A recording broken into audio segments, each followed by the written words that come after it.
Demon slayer के hero Tanjiro कमाडो और इतिहास के सबसे महान डीमन स्लेयर यूरिची त्सुगिगुनी, आखिर ये दोनों हूबहू एक जैसे दिखते क्यों हैं? ये एक ऐसा सवाल है जो हर फैन के दिमाग में घूमता रहता है। तो आज हम इसी उलझे हुए रिश्ते की पहेली को सुलझाने वाले हैं। चलिए सीधे मुद्दे पर आते हैं। एक तरफ है योरिची और दूसरी तरफ तांजीरो। पहली नजर में ही ये समानता देखकर कोई भी चौंक जाएगा, है ना? एक जैसे बाल, वही हानाफुदा इयररिंग्स और चेहरे पर लगभग एक जैसा निशान। तो क्या ये सिर्फ एक इत्तेफाक है या फिर इसके पीछे कोई बहुत गहरा राज छिपा है? तो सबसे पहले जरा उन समानताओं को और करीब से देखते हैं जो इस सारी कंफ्यूजन की असली जड़ हैं। और देखिए, ये समानताएं सिर्फ दिखने तक ही नहीं है। दोनों हनाफुडा इयररिंग्स पहनते हैं, दोनों के चेहरे पर डेमन स्लेयर मार्क आता है, बालों का रंग भी एक जैसा है और सबसे जरूरी, दोनों सन ब्रीदिंग तकनीक का इस्तेमाल करते हैं। मतलब इतने सारे सबूत देखकर तो कोई भी आसानी से यही मानेगा कि इनके बीच कोई ना कोई खून का रिश्ता तो जरूर है। और बस यहीं से वो सबसे बड़ी गलतफहमी पैदा होती है।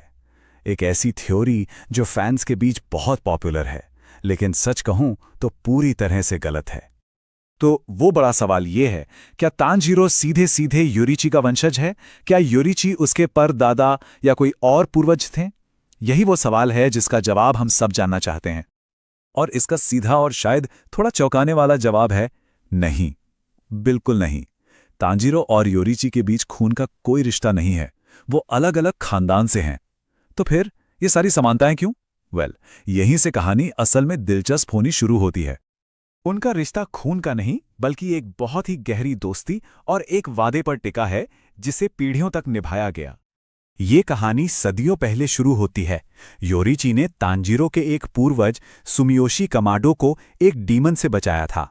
इस घटना के बाद दोनों में बहुत गहरी दोस्ती हो गई। बाद में जब योरिची को डीमन स्लेयर कोर से निकाल दिया गया तो वो पूरी तरह टूट चुके थे और अपने दोस्त सुमियोशी के पास अपनी आखिरी मुलाकात के लिए आए। और उसी आखिरी मुलाकात में एक ऐसी विरासत सौंपी गई जिसने इतिहास का रुख हमेशा के लिए बदल दिया।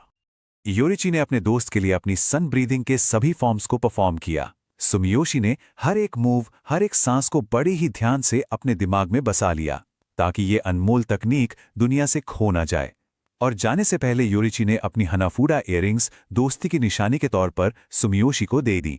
बस उसी दिन कमाडो परिवार ने कसम खाई कि वो सन ब्रीदिंग और इन झुमकों को अपनी आने वाली पीढ़ियों तक पहुंचाएंगे। तो जो तांजीरो को मिला वो खून नहीं बल्कि एक वादा था।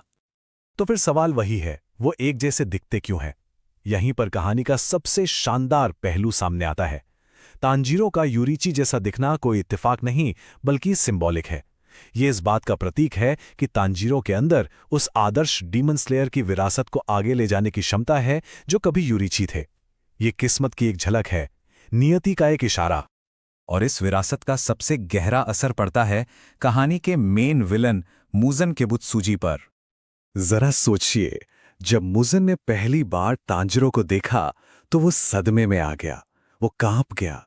क्यों?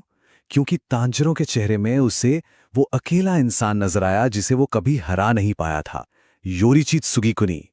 वो सिर्फ एक चेहरा नहीं था, वो मुज़न की सबसे बड़ी हार और उसके सबसे गहरे डर का जिंदा सबूत था। तांजीरो की शक्ल मुज़ान के लिए एक साइकोलॉजिकल हथियार की तरह काम करती है।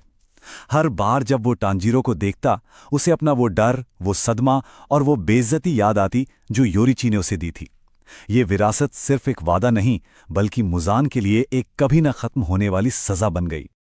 तो आखिर में सवाल ये उठता है, क्या तांजीरो का योरिची जैसा दिखना महज किस्मत का खेल था या फिर नियति का वो तरीका था जिससे मुज़ान को उसकी सबसे बड़ी नाकामी की याद हमेशा दिलाई जा सके?